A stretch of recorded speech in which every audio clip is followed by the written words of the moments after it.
listening to the Suave Lover podcast with your hosts, Benjamin Ritter and James Amaro. SuaveLover.com, advising gentlemen on the art of romance. Now sit back, relax, and enjoy today's episode. I like to spank a girl. I mean, I like to do a lot of the aggressive stuff that is not socially acceptable. So you just walk around spanking girls, and then when they get angry at you, you just keep spanking them because they deserve to be spanked? When you're doing this with an intimate construct and a negotiation with expectations and a safe word in place, that's really different than going down the fucking street with a unwarranted sense of self-importance like these fucking pickup guys. The case is recently there's an article about these guys in Vancouver who were doing pickup boot camp. Boot camp. Get ready. Motivate. Yes, if you've been on a boot camp, you know often what happens is all of your shyness is disabused. It's like someone gives you permission to go and talk to girls, which is great if you're the kind of guy who's very, very painfully shy and you need a little permission to talk to girls. Unfortunately, most of the coaches out there consistently fail to understand. That's not really even the cross-section of guys that go to these boot camps. There's a lot of guys who are just angry and entitled and they want to get laid quicker and more efficiently. They don't need a pep talk to talk to the girl. They need to calibrate and learn how not to become rapey and arrogant. And the arrogant, rapey ones are the ones where when you tell them, don't take no for an answer, they just seem to have gotten a license to go a little weird. There's always a problem when you don't screen properly when you're hosting these boot camps. And because you get guys that instead of needing coaching or advice, they need a therapist.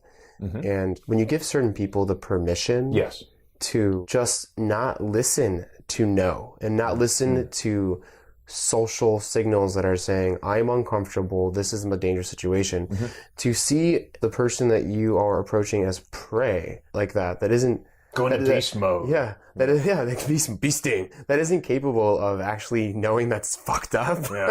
You get these types of situations, which is why pickup artistry in itself has become really weird. If you understand what the purpose of a cold approach is, so much of this stuff clears itself up. But what are these guys missing? These guys are missing the fact that they're not supposed to take rejection as attack on themselves. Don't take They're it supposed personally. to take rejection as another helpful signal to say this person isn't the right person for me, or I need to do a little bit more work on my own approach. It's ideally an unemotional piece of feedback.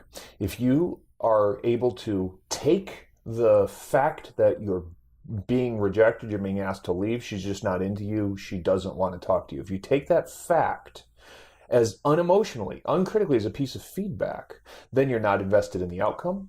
You're not concerned about what will happen because you've approached a girl and she's sort of lost interest in the conversation or said no to you. That's important. This is Pickup 101. Don't be attached to the outcome. And that piece of Pickup 101 advice seems to have gotten lost along the way. So now you've given the girl the ability to hurt you instead of by ignoring you, by rejecting you, and that rejection, instead of you feeling bad about it, you become hostile. Well, that's just a displacement of a different kind of a fear and pain that doesn't do anyone any good. It's a sign of an internal issue.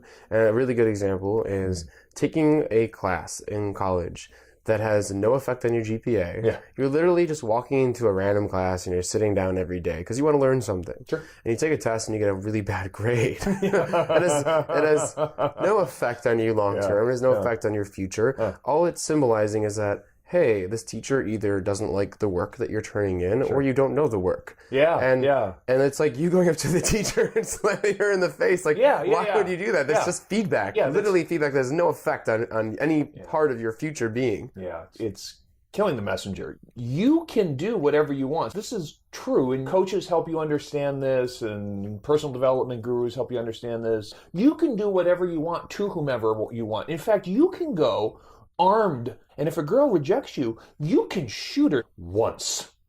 I mean, that's no way to be, but nothing will stop you from doing that except the consequences of your behavior, which will put you in jail and ideally get your fucked up ass electrocuted. You are entitled to do whatever you want, and there are consequences to those actions. So when you go and cold approach a girl and she says, "You're wonderful, but I've got a boyfriend," or she says, "Let's get together later," or she says, "Fuck off and die," all of those are her reactions, and they're okay. You're free to respond however you want. You can cold cock her if that's the way that you need to respond. You should do that the one time, because you're going to spend a few years in stir, because the consequence of that shitty response that you had is not going to do you any good. Ideally, you'll say, "Oh, my goodness, a girl rejected me. I should probably go continue living my life." How to Start a Kinky Relationship by James Amaro is the definitive guide to successful alternative romantic relationships. The book has been called 50 Shades of Grey for real people. Educational, informative, and irreverent, this book has something to offer anyone who is curious and sexually adventurous. Get your copy of How to Start a Kinky Relationship by James Amaro at Amazon.com or in select bookstores today. You don't need me to tell you. You don't need anyone else to give you permission. You're free to go on a tirade on a rampage. Ideally, you'll be calibrated enough not to need to. The purpose of the boot camp and the purpose of approaching someone cold is to disabuse yourself of the idea of rejection and to disabuse yourself of the fact that you are imposing on someone by having a discussion, a conversation with them. You're free to start talking to anybody. Now, when that person says, "No, go away, I'm with my friend, I don't want to talk to you," that's just okay. The weird part comes in when someone gets fired up and says, "Okay, don't take no for an answer." The coach says, "Don't take no for an answer. Be persistent, plow through." Indeed, there are times. The unsubtle part here is that you have to learn what those times are, and what they're not is when some girl is trying to run and catch a fucking bus, you're blocking her path because you feel like, "I need to get my fucking foot in for the day," and you have no imposed on other people. That's a different thing. The only time I've ever plowed through is when I'm in like a social situation in a bar, not on the street usually, and I'm going in confident, humorous, not aggressive, not defensive.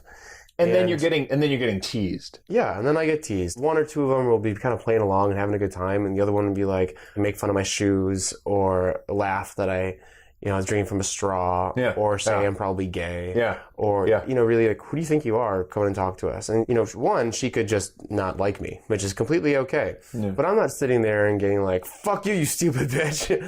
I'm actually saying, "How do you know I was gay? Do you love women too?" Or put my arm around a friend and be like, "Oh, who do I think you are?" I'll just play along with whatever she says. Sure. And if I'm drinking from a straw and she makes fun of me drinking from a straw, I say, "I just love putting my mouth around something." And you're really just playing along with any sort of reference that she has. You're not getting defensive. And you're showing her that she can't waver your confidence, and you are completely comfortable with the situation and who you are. Yeah, the point of these tests, and girls will do them all the time, they're trying to find out if you are what you appear to be. If, for example, Ben swaggers over, apparently very confidently, and starts chatting up my group, and I'm the girl who gets hit on all the time, and I see this guy coming over, okay, you know what? The last time a guy came over, he seemed all confident, but then he kind of crumbled and broke when I started messing with him. Let me get that out of the way now. Just to give you a frame of reference as to how girls experience the world and why they might give you a test about this. And so now she does. She starts laying it on thick. She's like, "Oh, handsome boy. Oh, like you're trying to grow a beard, right? Okay." Right? You remember what I said. Yeah. That's hilarious. Then I go to a girl and I say, "It's almost as long as your mustache." Yeah.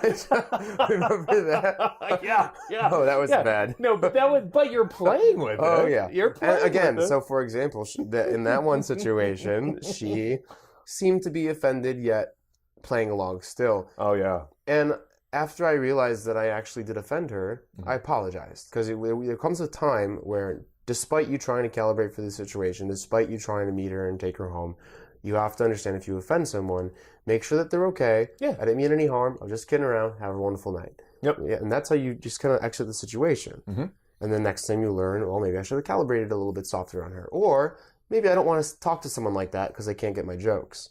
I wish that we had like a really efficient way of testing for click, for, when you just find that somebody has either your sense of humor or your disposition or your pacing, all of those things that matter, that you could just find that kind of chemistry really quickly, where you could do like a Wonder Twins, fist bump, and then suddenly you'd work out, oh, we're perfect for each other. I'm sure that my penis will fit into your vajay and we'll be good. That's all we got to figure out next, right? It doesn't work that way. So you've got to go through some of this, the human equivalent of dog sniffing butts. You got to go through maybe a little bit of biting and snottiness and teasing, and you work out whether or not you're going to get along.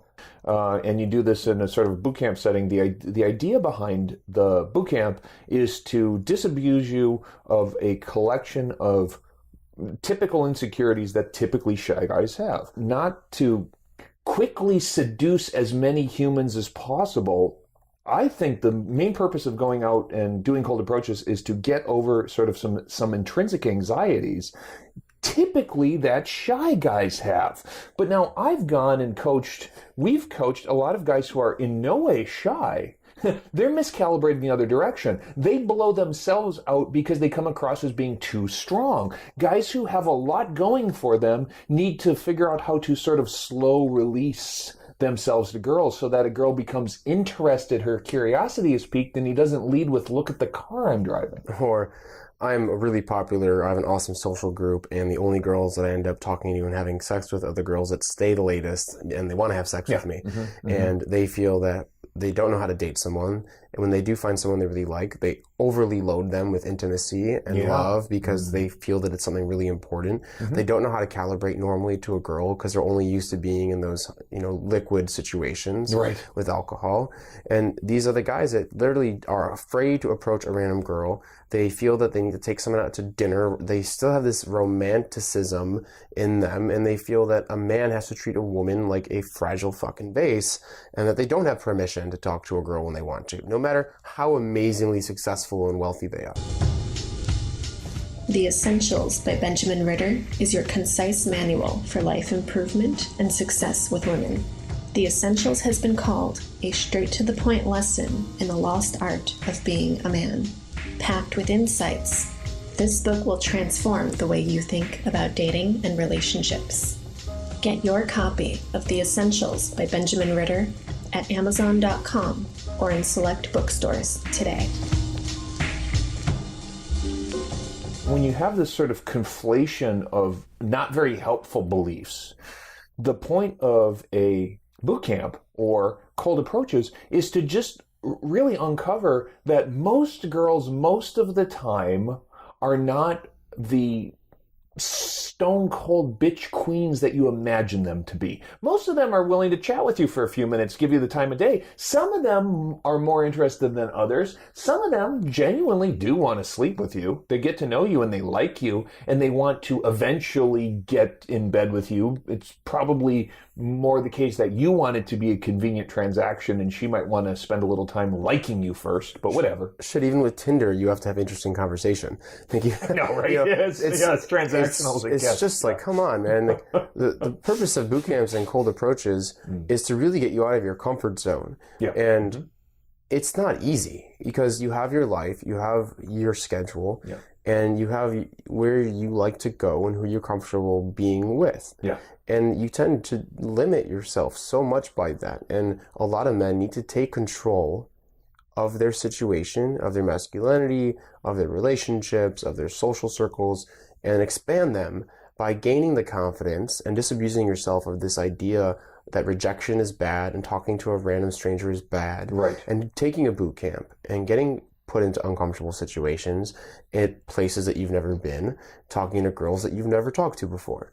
So there are all kinds of good things about going and doing these boot camps. There's all kinds of good things about learning to be persistent in the face of a setback. But once and for all, dudes, when she says no, that means no. When she says, leave me alone, get out of here, you're creeping me out. And there should rarely be a time that will ever happen. Except maybe the fact that I was voted in grad school Mr. Most Popular, like for hitting on girls, that's true, and most likely to creep girls out. I mean, it's both. When you're uncalibrated, you are trying to figure this out. There's a period of time where you really don't have your bearings, and I went through it. But to be clear, you better get your bearings pretty quick because that's not very effective. But you're not going in there and whipping out your dick and saying, hey, want to suck it? Like you're slowly... Wait, that's not? That was chapter 1. Yeah, we took that out after a few bad instances. That's right. You're starting slow. You can go in and say outlandish, weird things, and you can get a negative response, but then you follow up with a normal response. Yeah, and genuinely not threatening, not hostile things. Why? It's not a moral claim. I don't care if you're hostile in the world. I don't care if you decide to murder people who reject you in any kind of moral sense. It's that you're going to go to jail, or your ass ain't going to get tail, or people just won't want to be around you. The consequence of this psychopathology that you seem to want to... Listen, I have every right to stand in front of you, lady. I have every right to follow you down the street. Well, you do within reason. You're freaking the girl out. You may be sort of, psychopathic and insensitive to it, but you're sure as shit not going to stalk her into bed unless you want to do it the one time criminally. This is called Suave Lover. This is not... That shit's This is weird. not called fucking creepy stalker. Weird. Stalker lover. You can do anything. Once you can do anything, quit doing stupid ass reactive petty shit. Part of me is so torn about this because when I run boot camps and when I take guys out, I say, you see that couple sitting there? Yeah. Go sit in between them. Yeah. Don't say anything. So you want to do stupid, weird, funny, uncomfortable things. Uncomfortable in a way that hopefully is not real threatening. But not threatening. It's very hard to... You're not harassing. Yeah, You're not physically becoming a threat. Because what are men to women? What can men do to women? Yeah, right. Yeah. Right. Like, what is the number one fear that a woman has when she goes to meet a guy? Yeah. Right? Yeah, she's going to wind up in the back of the van, then in a ditch. It is a true and real fear that you need to realize that you should approach and you should do uncomfortable things, but not in a threatening way. Yeah. And boy, I mean, I wish that this was easy to lay out in words. You kind of have to be in the boot camp. You have to have done this to get a good intuition for what's going on here. Because describing it, unfortunately, just doesn't do it justice. You can do damn near anything. You got to be careful not to do most of the things that, if you could do anything, you do. Your resentment, your reactiveness, your ego all have to be in check. And once you're free to do anything, you can learn how to get those. And getting those done together, getting those under control together is kind of why you need a coach or a guide or something. Because usually you find, oh my God, I can do anything. And then once you start, you find out, this is even worse. Now that I can go and do these approaches, I'm not a shy guy who is afraid of rejection. I'm a loud asshole who's afraid of rejection, and I get rejected more, and girls hate me. Rather than them ignoring me, they hate me. There's a reason why that confident jock quarterback can go and grab a girl's tit and she can laugh at him. Yep. And you do it and you get put in handcuffs and thrown in the back of a police car. Yep. There's calibration, there's social understanding, there's self-awareness. There are all these different types of things that you can only learn through a teacher, a good teacher, or to grow up with it. And if you haven't grown up with it, you need to have this experiential learning through some sort of boot camp or an instructor. Yep. I did not grow up with it.